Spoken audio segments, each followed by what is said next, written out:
안녕하십니까. 유튜브 채널 미국 주식 이슈워치입니다. 오늘은 정말 많은 분들이 관심을 가지고 계실 글로벌 거대 기업이죠. 아마존닷컴, AMZN에 대해서 아주 깊이 파고드는 시간을 가져보려고 합니다. 아마존 하면 다들 세계 최대 온라인 쇼핑몰 이렇게 생각하시지만 사실 그게 다가 아니잖아요. 클라우드 컴퓨팅 시장의 절대 강자 AWS를 빼놓고는 아마존을 이야기할 수가 없죠. 네, 그래서 오늘은 이 복잡하게 얽힌 아마존의 사업 구조 속에서 우리가 발견할 수 있는 기회는 무엇이고 또 주의해야 할 위험 요인은 무엇인지 저희가 열심히 조사한 자료들을 바탕으로 정말 샅샅이 한번 파헤쳐 보겠습니다. 오늘 저희가 다룰 내용을 살짝 먼저 말씀드리면요. 아마존이 그리고 있는 큰 그림, 그러니까 그들의 비전과 시장 목표부터 시작해서요. 재무 상태는 과연 건강한 건지 그 명암을 좀 따져볼 거고요. 그리고 역시 핵심이죠. 아마존의 심장이라고 할 수 있는 AWS의 진짜 가치는 어느 정도인지, 또 최근 실적은 어땠고 앞으로는 어떻게 될 것으로 보이는지, 그 미래 예측까지, 더 나아가서 아마존이 장기적으로 안고 가야 할 리스크는 뭔지, 반대로 또 어떤 성장 기회를 엿볼 수 있는지 아마 청취자 여러분께서 궁금해하실 만한 거의 모든 것을 다뤄볼 예정입니다. 이 과정에서 저는 주로 아마존의 밝은 측면, 그러니까 성장 잠재력과 강점에 초점을 맞춰서 좀 긍정적인 이야기를 풀어가 보려고 하고요. 네, 안녕하세요. 저는 반대로 아마존이 직면하고 있는 여러 잠재적인 위험 요인들, 그리고 앞으로 해결해야 할 과제들을 중심으로 조금 더 신중한 시각을 제시해 드리려고 합니다. 아무래도 한쪽 이야기만 들으시면 좀 편향될 수 있으니까요. 저희가 이렇게 양쪽의 균형 잡힌 시각을 제공해 드려야 청취자 여러분께서 아마존이라는 기업을 좀 더 입체적으로 그리고 온전히 이해하실 수 있지 않을까 싶습니다. 좋습니다. 아주 좋은 접근 방식인 것 같네요. 그럼 바로 본론으로 들어가 볼까요? 아마존의 큰 그림, 그러니까 비전과 시장 지배력 강화 전략부터 한번 살펴보겠습니다. 제가 보기에 아마존의 핵심 전략은 크게 두 개의 축으로 움직이는 것 같아요. 첫째는 당연히 글로벌 이커머스 시장에서의 지배력을 더 강화하겠다는 것이고, 둘째는 클라우드 컴퓨팅, 즉 AWS 시장에서 현재의 표준 지위를 계속 유지하겠다는 거죠. 네, 저희가 분석한 바에 따르면 아마존은 2028년까지요. 글로벌 이커머스 시장 점유율을 현재 한 15% 정도 되는데 이걸 20%까지 끌어올리겠다는 목표를 가지고 있습니다. 이게 달성되면 순 매출이 무려 1조 6천억 달러에 달하게 됩니다. 정말 상상하기 힘든 어마어마한 규모죠. 1조 6천억 달러라. 정말 천문학적인 숫자네요. 그렇죠. 특히 이제 온라인 쇼핑 침투율이 계속 높아지고 있고 또 신흥 시장이나 B2B 시장으로 확장하는 걸 핵심 동력으로 삼고 있는 것 같고요. 그럼 AWS 쪽은 어떨까요? AWS는 2028년까지 전체 클라우드 시장에서 약 40%의 점유율을 목표로 하고 있습니다. 현재가 한 30%에서 35% 수준이니까 이걸 지키거나 조금 더 늘리겠다는 거죠. 이걸 통해서 AWS 매출만 4천억 달러를 달성하겠다는 건데 이걸 역산해 보면 연평균 20% 이상의 성장을 염두에 둔 수치더라고요. 와, 연평균 20% 이상 성장. 쉽지 않은 목표인데요. 네, 쉽지 않죠. 근데 그 배경에는 역시 요즘 가장 핫한 AI 수요 증가, 데이터 센터 확장, 그리고 클라우드 인프라 표준으로서의 지위, 또 AI 분야에 대한 집중적인 투자가 자리 잡고 있습니다. 목표 자체는 정말 야심차고 대단해 보입니다. 그런데 그 목표를 달성하기 위한 전략, 특히 많이들 얘기하는 프라임 멤버십의 힘에 대해서는 조금 더 냉정하게 들여다볼 필요가 있지 않을까요? 물론 지금 2억 5천만 명이 넘는다는 그 프라임 멤버십이 강력한 자산인 건 맞습니다만 그걸 통해서 고객 획득 비용 CAC를 분산시키고 희석하는 효과가 정말 그렇게 말씀하신 것처럼 클까요? 좀 과장된 면은 없을까요? 저는 그 효과가 정말 크다고 봅니다. 왜냐하면 프라임 회원들은 그냥 일반 고객하고는 소비 패턴 자체가 달라요. 저희 분석으로는 연간 지출액이 일반 고객 대비 2배 이상 많습니다. 그리고 일단 프라임 회원이 되면 축송도가 굉장히 높아져서 잘 이탈하지 않아요. 저희가 추산하기로는 고객 한 명당 평생 창출하는 가치, 즉 LTV, 고객 생애 가치가 고객 한 명을 데려오는 데 드는 비용 CAC, 고객 획득 비용의 최소 5배 이상은 될 거라고 봅니다. LTV CAC 비율이 5.1 이상이라는 거죠. 5대 1이요? 그건 정말 인상적인 수치네요. 업계 평균이 보통 3대 1 정도라고 하니까요. 그렇죠. 이게 그냥 단순히 수익성이 좋다는 의미를 넘어서요. 아마존이 물류망 구축이나 기술 개발 같은 분야에 경쟁사들이 감히 따라오기 힘든 수준의 막대한 투자를 지속할 수 있게 해주는 전쟁 자금이나 마찬가지인 겁니다. 실제로 매년 프라임 회원의 90% 이상의 멤버십을 연장한다는 사실도 이런 높은 충성도와 LTV를 뒷받침하는 강력한 증거가 되고요. CAC 목표는 $100 이하로 계속 유지하려고 노력하고 있죠. 그 5.1 비율 자체는 대단히 인상적입니다. 하지만 그건 주로 아마존에 이미 깊숙이 들어와 있는 충성도 높은 프라임 고객들의 이야기잖아요. 근데 아마존의 실제 수익 엔진은 사실상 AWS인데 그쪽 물리는 또 조금 다르지 않을까요? 게다가 AWS는 한번 쓰기 시작하면 다른 서비스로 바꾸기가 어렵잖아요. 그 높은 전환 비용, 스위칭 코스트 때문에 LTV가 극도로 높다고 하셨는데 그 말은 반대로 생각하면 특정 고객군이나 특정 산업의 경기에 너무 크게 의존하게 되는 리스크도 함께 커지는 것 아닌가 하는 생각도 드는데요. 네, 물론 어떤 전략이든 양날의 검일 수는 있겠죠. 하지만 바로 그 AWS의 강력한 수익성과 높은 LTV 때문에 시장이 아마존을 더 이상 단순한 온라인 소매 업체로 보지 않는 겁니다. 이제는 기술 인프라 및 플랫폼 기업으로 평가하는 거죠. 고마진 사업인 AWS의 이익 기여도가 계속 높아지면서 아마존 전체의 평균 마진율 구조가 근본적으로 개선되고 있거든요. 이것이 현재 아마존의 높은 주가 배수, 예를 들어 PE나 EV/EBITDA 같은 지표들이 정당화되는 핵심 근거라고 저는 생각합니다. 기술 플랫폼 기업으로 본다. 네, 일리는 있습니다. 거기다가 아마존은 현재 사업에만 머무르지 않잖아요.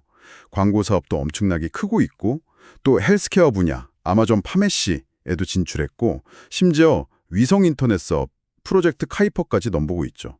이런 신사업 확장 가능성, 이걸 저희는 옵셔널리티라고 부르는데 이게 미래 성장에 대한 기대감을 더해주면서 추가적인 프리미엄을 받게 하는 요인이 됩니다. 그리고 이 모든 요소들, 더 많은 고객이 더 많은 판매자를 끌어들이고 그게 더 다양한 상품과 더 낮은 가격, 더 빠른 배송으로 이어지고 그 결과 다시 더 많은 고객을 유치하는 이 모든 게 맞물려 돌아가는 플라이휠 효과, 플라이휠 이펙트.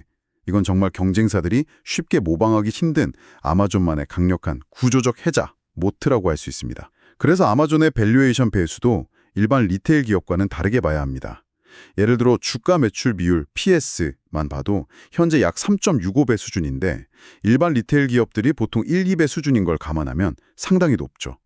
이건 명백히 AWS의 존재감과 성장성을 반영한 결과입니다. 앞으로 서비스 비중이 더 커지고 마진이 개선된다면 4.0배에서 5.5배까지도 목표해 볼 수 있다고 생각합니다. 주가 수익 비율, PE는 그동안 이익 변동성이 좀 커서 평가하기 애매한 면이 있었지만 AWS가 안정적인 이익을 내주고 있고 최근 비용 통제 노력으로 전체 이익 구조가 정상화된다면 글로벌 기술 플랫폼 기업들의 평균 수준인 35배에서 45배 정도는 충분히 목표할 수 있지 않을까 싶네요. 네, 플라이휠 효과나 옵셔널리티, 그리고 높은 밸류에이션 배수에 대한 설명 잘 들었습니다. 분명 아마존이 가진 강력한 매력 포인트들이죠. 하지만 저는 그 화려한 이면을 좀 더 들여다봐야 한다고 생각합니다. 말씀하신 것처럼 아마존은 저마진의 거대한 리테일 플랫폼과 고마진의 AWS 및 광고 사업이라는 이중적인 사업 구조를 가지고 있어요. 이게 겉보기에는 매력적일 수 있지만 결국엔 수익성의 핵심 동력이 소수의 특정 사업부에 너무 집중되어 있다는 본질적인 취약점을 내포하고 있는 겁니다. 다시 말해서 만약에 AWS나 광고 사업 둘 중 하나라도 예상치 못하게 삐끗하게 된다면 회사 전체의 수익성이 크게 흔들릴 수 있다는 거죠. 이런 구조적인 리스크를 간과해서는 안 된다고 봅니다. 수익 집중 리스크 말씀이시군요. 일리가 있는 지적이긴 합니다만. 그리고 자본 효율성 지표들을 봐도 그렇습니다. 자기 자본 이익률 ROA가 25에서 35%, 총자산 이익률 ROA가 6에서 10% 정도 나오는데 이 수치 자체만 보면 굉장히 인상적이죠. 하지만 이것도 사실상 AWS의 압도적으로 높은 이익 기여도 덕분이라는 점을 잊으면 안 됩니다. 만약에 AWS의 성장이 예상보다 둔화되거나 정체된다면 어떻게 될까요? 그러면 그동안 가려져 있던 리테일 부문의 막대한 자산 투자 부담, 예를 들어 전 세계에 깔린 물류센터나 쌓여있는 재고 같은 것들이 고스란히 전체 수익성을 깎아먹는 요인으로 부각될 수 있습니다. 흔히 아마존을 자산 경량화 모델이라고 말하는데 그건 어쩌면 AWS에만 국한된 이야기일 수도 있다는 거죠. AWS 성장 둔화 가능성을 너무 크게 보시는 건 아닌가요? 물론 영원히 고성장할 수는 없겠지만 최근 실적을 보면 오히려 다시 반등하는 모습도 보이는데요. 네, 그 부분은 잠시 후에 실적 분석 파트에서 좀 더 자세히 다루도록 하고요. 우선은 이 수익 모델 자체의 취약성에 대해서 조금만 더 지적하고 싶습니다. 자, 매출 구조를 한번 보세요. 리테일 사업, 그러니까 직접 판매나 제3자 판매, 3P를 합친 부분이 전체 매출의 거의 65%에서 70%를 차지합니다. 그런데 이 거대한 매출에서 나오는 영업이익률은 고작 2%에서 4% 수준에 불과해요. 정말 박리담의 구조죠. 반면에 AWS는 어떻습니까? 매출 비중은 전체의 15%에서 18% 정도밖에 안 되는데 영업이익은 아마존 전체 영업이익의 절반 이상을 책임지고 있습니다. 저희 추정으로는 AWS의 영업이익률이 UPM이 25%에서 30% 정도는 될 거예요. 그리고 최근 급부상한 광고 사업도 그렇죠. 매출 비중은 92% 정도지만 영업이익률은 20에서 25% 수준으로 추정될 만큼 수익성이 좋습니다. 그 중요성이 점점 더 커지고 있고요. 네, 그렇죠. AWS와 광고가 캐시카우 역할을 톡톡히 하고 있죠. 바로 그겁니다. 이게 뭘 의미하냐면요. 만약에 저마진이지만 덩치가 큰 리테일 부분의 수익성 개선이 예상보다 더디거나 혹은 예상치 못한 비용 증가로 오히려 악화되기라도 한다면 아무리 AWS와 광고 사업이 잘 나간다고 해도 전체 이익 성장에 발목을 잡거나 심지어 역성장시킬 수도 있다는 겁니다. 구조적으로 그런 위험을 안고 있다는 거죠. 영업 레버리지 효과도 마찬가지입니다. 이게 양날의 검이라는 걸 명심해야 해요. 저희가 모델링을 해보니까 AWS 매출이 10% 증가하면 아마존 전체 영업이익은 대략 7.5%에서 10% 정도 증가하는 효과가 있더라고요. 정말 대단한 레버리지죠? 와, 그렇게나 큰 영향을 미치나요? 네. 하지만 반대로 생각해 보세요. 만약에 AWS의 매출 증가율이 시장 기대치에 못 미치거나 심지어 조금이라도 둔화된다면 어떻게 될까요? 전체 영업이익 증가율은 그보다 훨씬 더 큰 폭으로 하락할 수 있다는 이야기입니다. 성장의 핵심 엔진이 조금만 삐걱거려도 전체 시스템에 미치는 충격은 훨씬 클 수 있다는 거죠. 그리고 제가 생각하는 아마존 리테일 사업의 가장 큰 아킬레스건? 이건 정말 강조하고 싶은데요. 바로 물류 및 이행 비용, fulfillment cost입니다.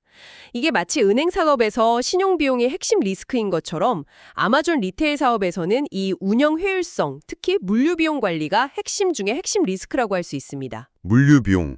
네, 워낙 규모가 크다 보니 그럴 수 있겠네요. 이게 얼마나 치명적이냐면요. 저희가 민감도 분석 센서티비티 애널리시스를 한번 해봤습니다. 만약에 아주 작은 변화인데요. 리테일 매출 대비 이행 비용의 비율이 단 1%포인트만 상승한다고 가정해 봅시다. 예를 들어서 현재 15%인데 이게 16%가 되는 시나리오죠. 리테일 매출을 대략 3,900억 달러라고 가정하면요. 이 1%포인트 상승은 연간 약 39억 달러의 추가 비용 발생을 의미합니다. 우리 돈으로 하면 4조 원이 넘는 돈이죠. 혹 1%포인트 차이가 그렇게 큰 금액인가요? 네, 엄청나죠. 근데 이게 왜 더 치명적이냐면 앞서 말씀드렸듯이 리테일 부문의 영업이익률 자체가 2에서 4%로 매우 낮잖아요. 그렇기 때문에 이 39억 달러의 추가 비용은 거의 그대로 순이익 감소로 이어집니다. 저희 추산이로는 이 비용 증가만으로도 아마존 전체 순이익이 수십억 달러, 대략 35억에서 40억 달러 규모의 직접적인 타격을 받을 수 있다는 계산이 나옵니다. 이 줄어든 이익은 결국 AWS나 광고 사업의 이익으로 메꿔야 하거든요. 그러니까 그 충격이 결코 작지 않다는 겁니다. 이 물류 비용 1%포인트 차이가 수십억 달러의 순이익을 좌우한다는 사실은 아마존 리테일 사업에서 운영 효율성 관리가 얼마나 중요한지를 극명하게 보여주는 대목이라고 할 수 있습니다. 와, 그 물류 비용 정말 간과할 수 없는 부분이네요. 1%포인트 변동이 순이익에 그렇게 직접적인 영향을 미친다니 놀랍습니다. 하지만 그 리스크가 분명히 존재한다는 점은 인정합니다. 그럼에도 불구하고 저는 그 리스크를 상쇄하고도 남을 만큼 AWS의 가치가 정말 엄청나다는 점을 다시 한번 강조하고 싶습니다. AWS는 그냥 단순히 돈 잘 버는 사업부 중 하나가 아니에요. 아마존의 핵심 이익 엔진이자 동시에 아마존 전체의 기업 가치를 보호하는 방패막이 역할을 하고 있습니다. 저희가 2025년 2분기 실적을 바탕으로 연간으로 환산해보니 AWS의 연간 영업이익이 무려 408억 달러에 달합니다. 408억 달러요? 정말 대단하네요. 그렇죠. 여기에 법인세율을 대략 20% 정도 적용해서 세후 순이익으로 계산하면 약 326억 4천만 달러. 우리 돈으로 환산하면 33조 원이 넘는 순이익을 AWS 혼자서 벌어들이고 있다는 계산이 나옵니다. 이게 사실상 아마존 전체 순이익의 대부분을 차지한다고 봐도 과언이 아니에요. 와, 그 수치는 정말 입이 떡 벌어지네요. AWS가 없었다면 지금의 아마존은 상상하기 어렵겠군요. 바로 그겁니다. 만약 AWS가 없었다고 가정해보세요. 아마존의 연간 영업이익은 지금보다 400억 달러 이상 줄어들었을 테고, 그랬다면 주가나 기업 가치는 지금과는 정말 비교할 수 없을 정도로 낮았을 겁니다. 즉, AWS는 변동성이 큰 리테일 사업의 실적 부진이나 외부 충격으로부터 아마존이라는 거대 기업 전체의 가치를 굳건히 지켜주는 핵심 방어벽 역할을 하고 있는 겁니다. 그 가치 보호 효과만 해도 연간 수백억 달러에 달한다고 볼 수 있죠. 네, AWS의 재무적 기여도가 막대하다는 점에는 이론의 여지가 없을 것 같습니다. 그리고 이처럼 강력한 재무적 기여는 그냥 나오는 게 아니죠. AWS가 구축해놓은 압도적인 기술적 해자, 모트 때문입니다. 이건 단순히 기술력이 뛰어나다는 차원을 넘어서요. 시장을 먼저 선점한 효과와 거기서 나오는 규모의 경제, 그리고 지속적인 막대한 투자가 결합된 결과입니다. 아마존이 연간 R&D와 설비 투자, 캐펙스에 쏟아붓는 돈이 얼마인지 아십니까? 2024년 기준으로 1,000억 달러 이상입니다. 이 천문학적인 금액의 상당 부분이 바로 AWS의 데이터 센터를 짓고 최신 장비를 도입하는 데 집중적으로 투자되고 있어요.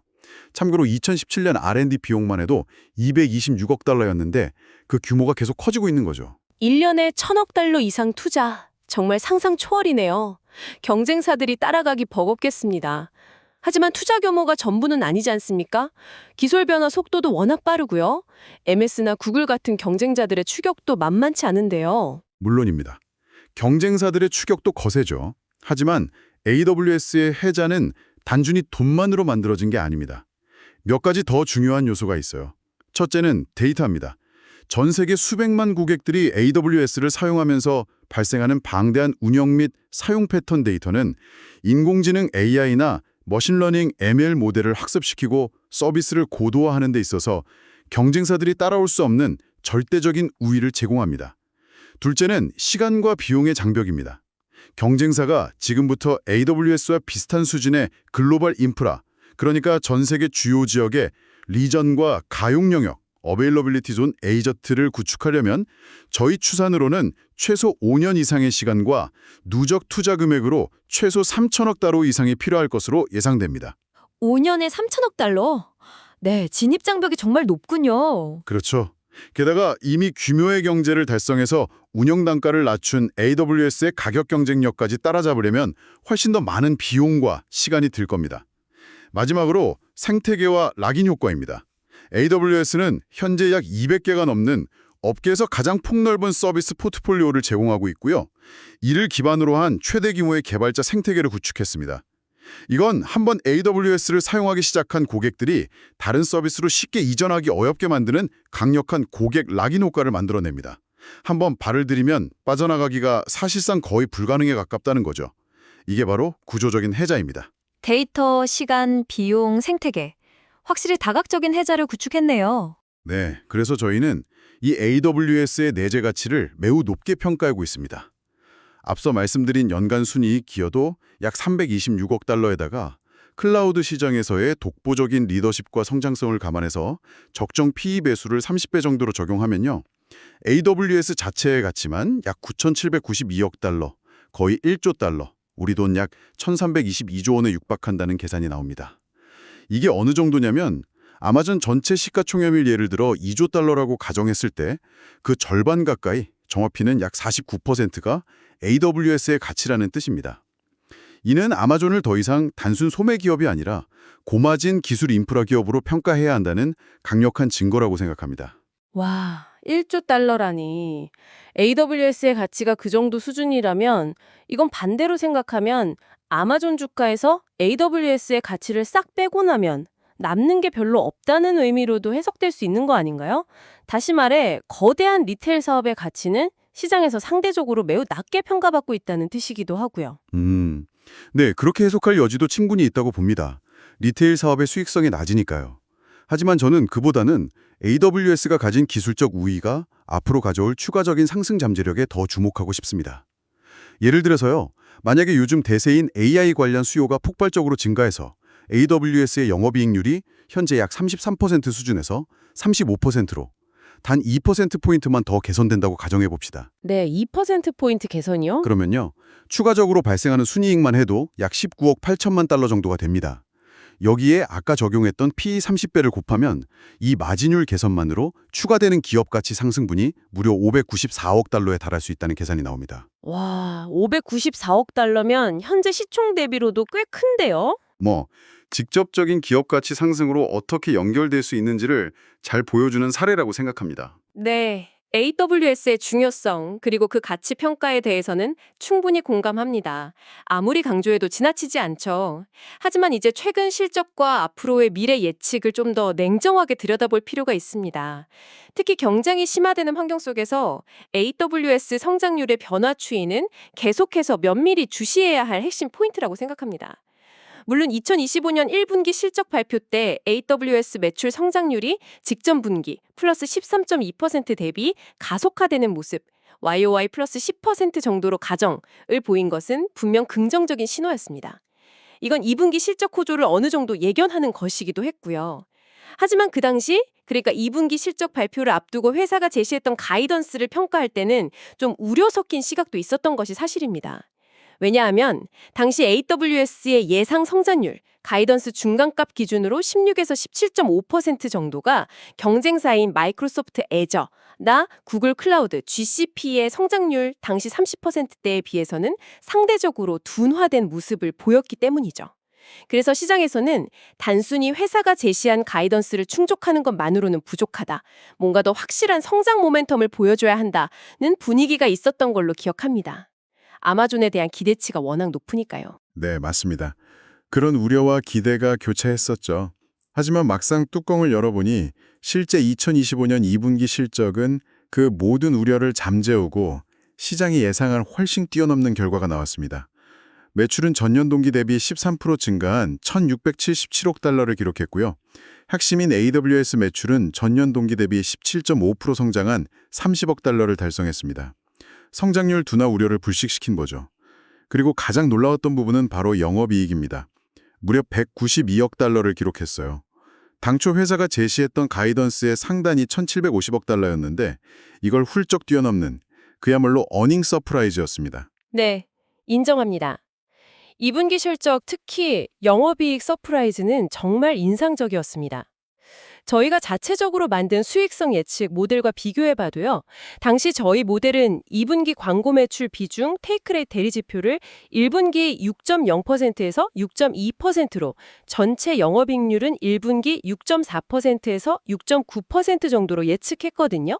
이걸 매출 가이던스 중간값 1,610억 달러에 적용하면 예상 영업이익이 약 111억 달러 정도 나왔는데 실제 결과 192억 달러는 이걸 완전히 압도하는 수준이었죠.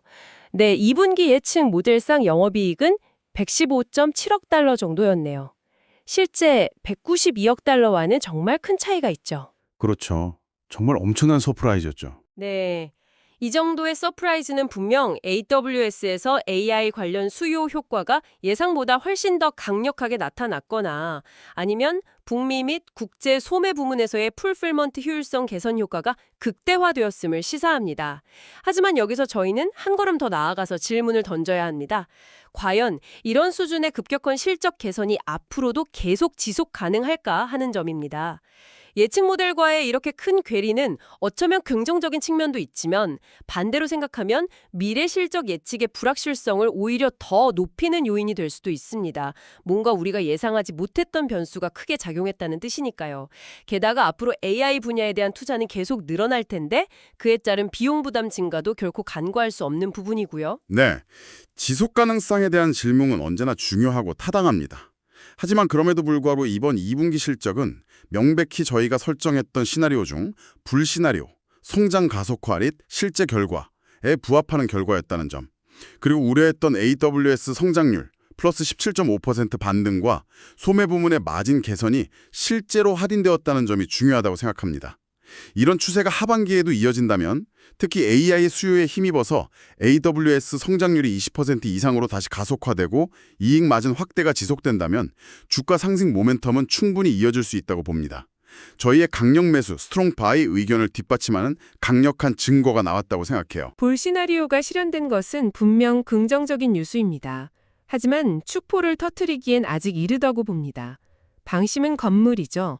이번 실적이 일회성 요인에 의한 것은 아닌지 지속성에 대한 검증이 반드시 필요합니다. 그리고 우리는 항상 베어 시나리오의 가능성도 열어두고 대비해야 합니다.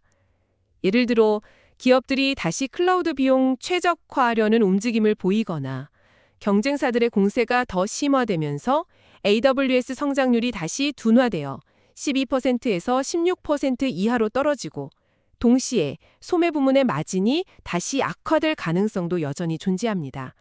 그래서 다음 3분기 실적 발표 때 회사가 제시할 AWS 가이던스가 정말 중요합니다. 이건 아무리 강조해도 지나치지 않아요. 만약 여기서 시장의 기대치, 예를 들어 전년 동기 대비 17% 성장률을 밑도는 실망스러운 수치가 나온다면 2분기 어닝 서프라이즈로 한껏 달아올랐던 투자 심리가 순식간에 급격히 냉각될 수도 있습니다. 그때는 정말 주가 조정이 올 수도 있겠죠. 네, 향후 가이던스가 정말 중요하겠군요. 시장의 눈높이가 계속 높아지고 있을 테니까요. 그럼 이제 리스크 관리 역량과 장기적인 전망에 대해서 좀 더 이야기해 볼까요? 리스크 관리 측면에서 제가 긍정적으로 보는 부분 중 하나는 아마존의 운전 자본 효율성 개선 노력입니다. 특히 현금 전환 주기, 캐시 컨버전 사이클, CCC를 보면 알 수 있는데요.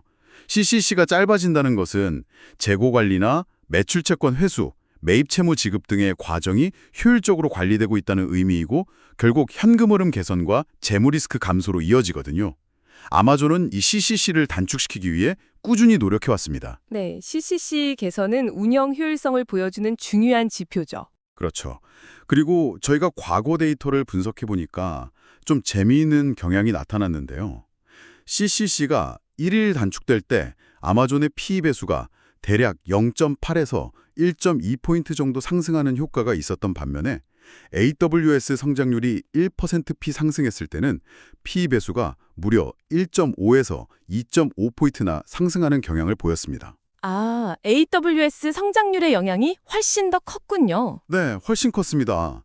이게 뭘 의미하냐면 시장이 아마존의 단순한 운영 효율성 개선도 물론 좋게 평가하지만 그보다는 AWS의 성장성에 훨씬 더 높은 가치를 부여하고 있다는 명확한 증거라고 할 수 있습니다. 아마존 주가의 핵심 동력이 어디에 있는지를 보여주는 거죠. 바로 그렇기 때문에 제가 계속 강조하는 것처럼 AWS 성장률 둔화가 아마존에게 있어서 가장 큰 주가 하락 리스크인 겁니다. 이게 단순히 이익이 좀 줄어드는 문제를 넘어서요. 아마존의 장기 성장 스토리에 대한 시장의 근본적인 의구심을 증폭시킬 수 있습니다. 그렇게 되면 자연스럽게 밸류에이션 배수 자체가 하락하는, 즉 이익 감소와 멀티플 축소라는 이중고를 겪게 만들 수 있다는 거죠. 이게 가장 무서운 시나리오 중 하나입니다. 그리고 앞서 자세히 설명드렸던 전자상거래 부문의 물류비용 효율화 실패 시나리오도 단기적인 이익에 치명적인 타격을 줄 수 있는 중요한 리스크 요인이고요. 마지막으로 장기적인 관점에서 봤을 때 아마존의 근간에 흔들 수 있는 가장 중대하고 궁극적인 위협은 역시 규제 리스크입니다. 특히 미국과 유럽 등 주요 시장에서의 반독점 관련 규제 강화 움직임과 최악의 경우 사업 분할, 브레이크업 가능성까지 제기되고 있다는 점은 절대로 가볍게 넘길 수 없는 문제입니다. 규제 리스크. 네, 그건 정말 심각하게 고려해야 할 문제입니다. 특히 사업 분할 이야기가 나올 때는 정말 아찔하죠. 그렇죠. 만약에 정말 최악의 시나리오, 즉 규제 당국의 압력으로 AWS가 강제로 분사되어야 하는 상황이 온다고 가정해 봅시다. 저희가 스트레스 테스트를 해본 결과 동 9 참조, 이 경우 아마존은 핵심 수익원이자 성장 엔진을 상실하게 될 뿐만 아니라 기존 이커머스 사업과의 시너지 효과도 잃게 되면서 마진이 추가적으로 감소할 가능성이 높습니다. 그 결과 아마존의 전체 순이익이 현재 대비 30%에서 40%까지 급감할 수 있다는 추산이 나왔습니다. 그리고 아마존이 그동안 누려왔던 복합기업 프리미엄 혹은 플랫폼 기업 프리미엄이 순식간에 소멸되면서 적정 주가의 마이너스 45%에서 최대 마이너스 60% 수준의 엄청난 하방 압력이 가해질 수 있다는 분석입니다. 이건 정말 아마존 투자자들이 반드시 염두에 두어야 할 궁극적인 리스크 시나리오라고 할 수 있습니다. 와, 마이너스 45%에서 마이너스 60%라니 정말 상상만 해도 끔찍한 시나리오네요. 하지만 아마존도 이런 리스크에 그냥 손 놓고 있지만은 않을 겁니다. 아마존의 리스크 대응 능력도 함께 봐야 하지 않을까요? 예를 들어 2022년에 아마존이 발표했던 1,000억 달러 규모의 자사주 배입 계획과 20.1 주식 분할 결정이 좋은 예시가 될 수 있을 것 같습니다. 당시 이 발표 이후 시간의 거래에서 주가가 6% 넘게 급등했었죠. 네, 그랬었죠. 자사주 매입 효과가 4.5%포인트, 주식 분할 효과가 1.9%포인트 정도 기여한 걸로 추정됐었고요. 네, 물론 자사주 매입 규모가 당시 시총 대비 크지 않아서 실질적인 주당 순이익 EPS 증가 효과는 0.71% 정도로 미미했습니다. 하지만 중요한 것은 그 재무적인 효과 자체가 아니라 그 정책 발표가 시장에 던진 신호였다고 생각합니다. 그동안 오로지 성장에만 집중하는 듯 보였던 아마존이 이제 주주들의 가치를 제고하기 위한 노력도 하겠다는 의지를 보여준 거잖아요. 이건 아마존이 창출하는 현금 흐름에 대한 강력한 자신감의 표현이자 회사가 이제 고성장주 단계를 넘어 성숙한 기업 단계로 진화하고 있다는 중요한 메시지였다고 해석할 수 있습니다. 신호로서의 의미는 있었겠네요. 네, 그래서 당시 시장은 이 발표를 상당히 긍정적으로 받아들였고 이는 주가 상승으로 이뤄졌습니다. 물론 이것만으로 규제 리스크를 다 막을 수는 없겠지만 이런 경영진의 유연하고 전략적인 대응 능력이 앞으로 닥칠지 모를 다양한 리스크를 관리하고 헤쳐나가는데 분명 도움이 될 수 있다고 생각합니다. 클라우드 시장에서는 AWS가 여전히 압도적인 1위이고 이코머스에서도 광범위한 물류 네트워크를 통해 운영 리스크를 최소화하고 있으니까요. 타사 대비 월등한 현금 흐름 창출 능력은 재무 리스크 관리에도 큰 힘이 되고요. 네, 경영진의 노력이나 아마존이 가진 기존의 강점들을 부정하는 것은 아닙니다. 하지만 그럼에도 불구하고 현실적으로 경쟁 환경은 점점 더 치열해지고 있다는 점, 그리고 현재의 밸류에이션 부담도 여전히 존재한다는 점을 지적하지 않을 수 없습니다. 클라우드만 봐도 최근 AWS의 성장률이 경쟁사인 MS 애저나 구글 GCP에 비해서 둔화되는 모습을 보인 것은 분명 성장 리스크가 부각되는 요인입니다. 그리고 밸류에이션 측면에서도요. 현재 PE가 예를 들어 35배라고 가정했을 때 이게 과거 아마존이 50배 이상 받았던 것에 비하면 낮아진 것은 맞습니다. 하지만 여전히 다른 기술주 평균이나 시장 평균에 비하면 높은 프리미엄이 붙어있는 상태거든요. 이 말은 즉 시장이 이미 아마존의 시장 지배력, AWS의 강력한 수익 구조, 그리고 최근 보여준 비용 절감 및 운영 효율화 성과까지 상당 부분 주가에 선반영하고 있을 가능성이 높다는 겁니다. 그렇다면 앞으로 주가가 여기서 더 오르기 위해서는 단순히 기대에 부응하는 수준을 넘어서 정말로 기대를 뛰어넘는 무언가를 계속해서 보여줘야만 한다는 거죠. 그게 쉽지 않을 수 있습니다. 네, 그 기대를 뛰어넘는 무언가가 바로 아마존이 가진 장기적인 기회에서 나올 수 있다고 저는 봅니다. 앞서 말씀하신 최악의 시나리오와는 정반대의 최상의 시나리오도 한번 생각해 볼 수 있지 않을까요? 만약에요, AWS가 AI 시대를 맞아서 시장을 성공적으로 주도하고 동시에 광고 사업과 헬스케어 같은 신규 사업들이 예상보다 훨씬 빠르게 고속 성장한다면 어떻게 될까요?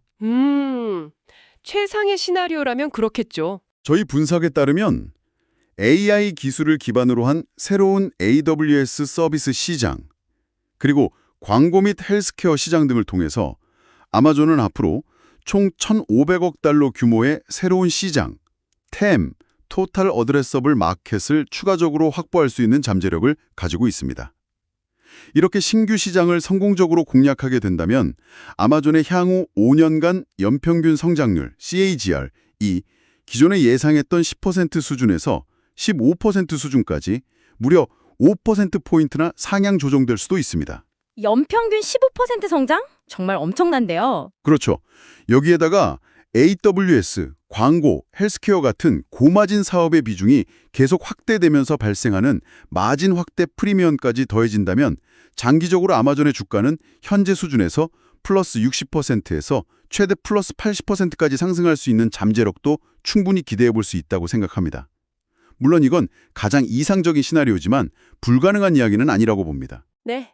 이처럼 아마존이라는 기업은 정말 극단적인 수준의 리스크와 동시에 엄청난 규모의 기회가 공존하는 아주 흥미롭고도 복잡한 투자 대상인 것 같습니다.